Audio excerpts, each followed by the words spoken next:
Hi, I'm Julie Fleming. I'm your unit coordinator for this unit called Adult Learning and Practice.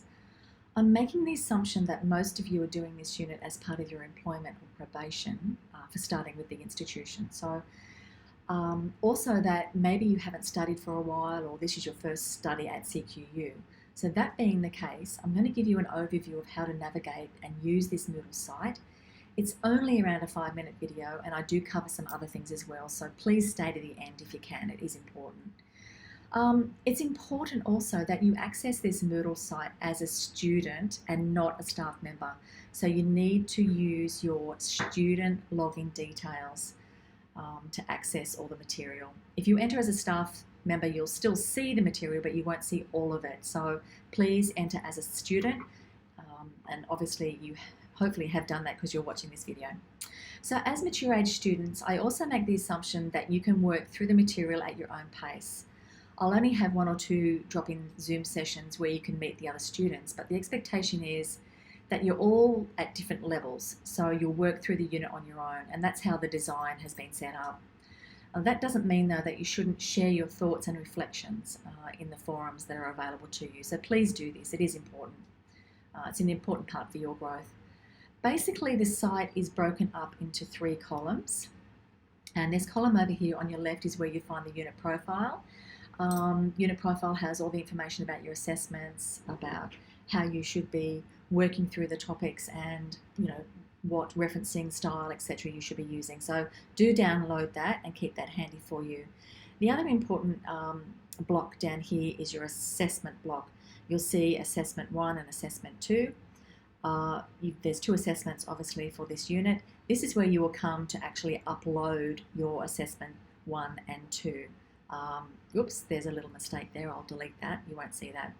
This block down here is meant for student support. So if you need an extension, this is where you have to come to apply for that. Now don't forget, part of your experience in this unit is that you're a student, not the teacher. So we want you to go through all the things that a student has to go through, and trust me, some of them aren't nice, but hopefully you'll have a good experience anyway. Okay, so over here on the right is library support. You may or may not find that useful depending on your literacy skills.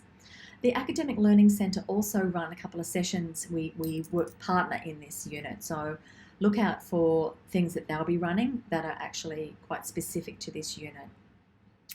And that's basically the left and the right columns. Okay, so now into the middle, obviously this is the first 3 things that I hope you've already done. So you're viewing this, the read this, hopefully you've already done it, but it's really about setting the expectations and rules of engagement and some of the assumptions that I have made with you as an adult learner. So have a read of those. And then of course the do this, we've got the video, download the learning guide. That is absolutely imperative. That is where all the learning, most of the learning is. There's a structure there, so you'll need that. You need that in front of you when you're working. You can actually download that and save it offline, but then the readings and the activities you might need to do online. So work through this. You will. I'd like you to send me an email when you first start, just so that I know that you're actively engaging. So that's good. And don't forget, everything goes to your student account, not to your staff account. Sometimes I'll send something to your staff account. Only because I might not be getting your attention, or I really want to draw your attention to something quickly. But just do remember to log in to see your email as often as you can. Okay, now to the rest of the middle stuff. You'll see here the assessment. Let's have a look at that. So here you will find everything you need about your assessment 1 and your assessment 2.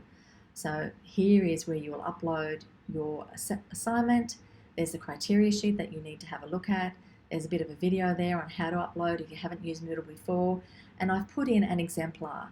Now, thanks very much, Jan, for sharing that teaching video with us.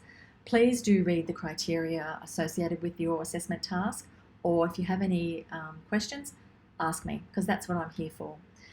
Here also are some resources that might help you in creating that video.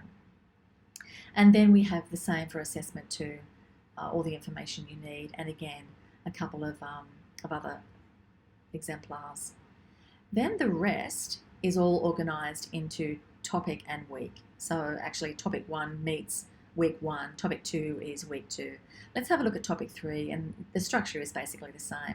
A quick overview. Again, referring to your learning guide, you need to read topic 3, which is, and I've given you the page numbers for easy reference. And then as you work through that learning guide, there will be activities in the learning guide, and they're all listed there.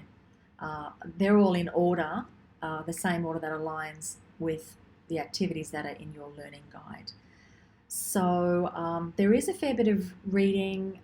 Don't get bogged down in the reading. Make sure that if something doesn't appeal to you or it's not making sense, put it down and go to the next one. Not all the readings are essential. I'd like you to read as much as you can, obviously, because that's going to top up your knowledge. But if you've got any questions, let me know. Sometimes the links don't work. At the moment, I think they're all working according to the link breaker, but everything should be okay at the moment. So all good. That's about all. I really need you to engage with this unit. There's a reason that you're doing it. It really gets you to reflect on your teaching practice, how you teach, why you teach, and maybe you'll pick up some tips along the way. Don't leave things to the last minute. Even for extension requests, I'm happy to grant you an extension, but you need to let me know. Talk to me. That's why I'm here for you. I am here for you. That's why they pay me. I'm here for you, and I really want to see you succeed in this unit and your career at CQU if that's where you are. So happy learning, and I'll be in contact during the term. In actual fact, I try to ring at least once or twice, make personal contact with you, so look out for that one. Okay, thanks. See you.